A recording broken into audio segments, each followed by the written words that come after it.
Have you ever seen or read The Lord of the Rings? I have, and I love it. Huge battles, fantasy, magic, great villains, memorable heroes. What more could you love? However, many people don't like the endings, the ending of the book, what with this many different points. My name is Waddy Hawkins, and I'm here to discuss why Tolkien wrote and ended his book the way he did. First, we need to discuss secondary versus primary conflict. Secondary conflict is what can be described as the actual fight itself, the climax of the plot, whereas the primary conflict is the climax of the story, and the story and plot are different. In the case of The Lord of the Rings, the secondary conflict is Frodo and Gollum wrestling for the ring, and the primary conflict is, will Frodo be able to throw the ring into the fires of Mount Doom? And of course, we know how it ends. Frodo fails on both accounts. He loses to Gollum, and he succumbs to the will of Sauron. Some of you may be thinking now then that Frodo is a failure, and rest assured, Frodo himself thought this as well. However, Tolkien does not see it this way. Tolkien was a devout Roman Catholic, and according to the Catechism of the Catholic Church, original sin is a deprivation of original holiness and justice. But human nature has not been totally corrupted. It is wounded in the natural powers proper to it and inclined to sin.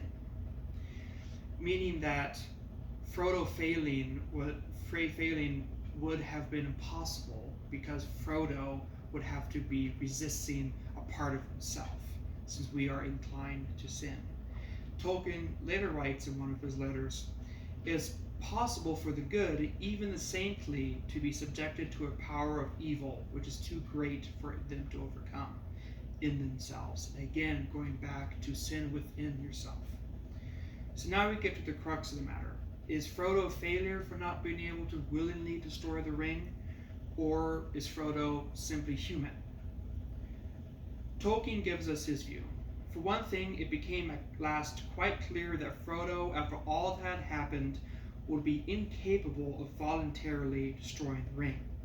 I do not think that Frodo's was a moral failure. At the last moment, the pressure of the ring would reach its maximum.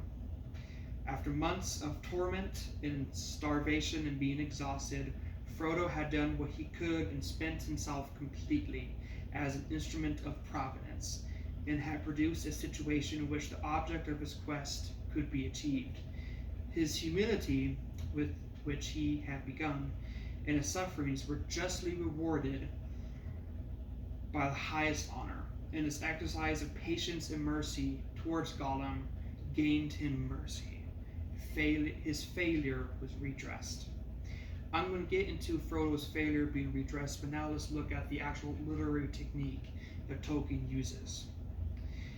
In Jane Chance's book, Tolkien and the Invention of Myth, she writes, "The scene at the crack of doom is one of immense moral ambiguity. Good does not triumph over evil, but depends on evil to deliver it. Isildur couldn't cast the ring, and Frodo can't either. This lends itself the idea of literary symmetry. Sauron, when he loses the ring and is defeated by Isildur, loses a finger. Frodo, right before Sauron is defeated, and when he loses the ring, loses his finger." So now let's get into what Tolkien thought about his quest, Frodo's quest, and his ultimate ending.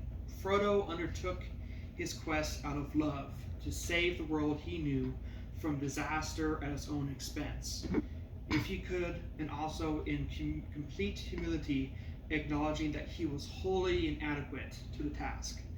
I do not myself see that the breaking of his mind and will under demonic pressure after torment was any more a moral failure than the breaking of his body would have been, say by being strangled by Gollum or crushed by a falling rock.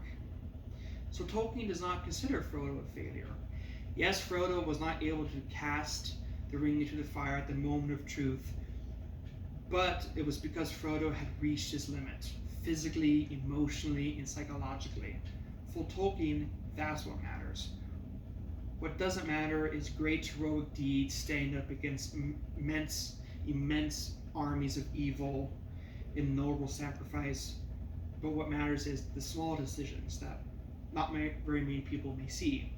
The most important decision that Bilbo and Frodo made in their journey with the ring was when they showed mercy and pity towards Gollum, where they spared his life in the caves of the Misty Mountains for Bilbo and the Forbidden Pool for Frodo. This comes from Tolkien's experience of World War I. How can one be expected to act absolutely morally all the time, especially in a battlefield? To ourselves, we must present the absolute ideal without compromise, for we do not know our own limits of natural strength, grace, and if we do not aim at the highest, we shall certainly fall short of the utmost that we could achieve, says Tolkien. So what's important is not the fact that Frodo wasn't able to destroy the ring. What matters is the fact that Frodo tried. What matters is if we try, and if we try to be good, and if we try to act morally, that's in itself is being moral. Back to Frodo's failure being redressed.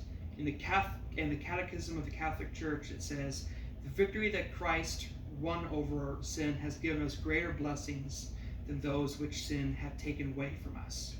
Where sin is increased, grace abounded all the more." Meaning, even though Frodo failed, he will receive even more justice and mercy in the end. So what happens next? Frodo states at the end of the Return of the King, "There is no going back. Though I may come to the Shire, it will not be the same, for I shall not be the same. I am wounded with knife, sting, and tooth, and a long burden. Where shall I find rest?" And the answer to Frodo's question is given to us when he sails from the Great Havens with Bilbo and Gandalf to the Undying Lands, to where the Maiar and other angelic beings, including Ero Ilúvatar, dwell. Ero Ilúvatar being God in the Tolkien mythology and legendarium. Thank you for listening.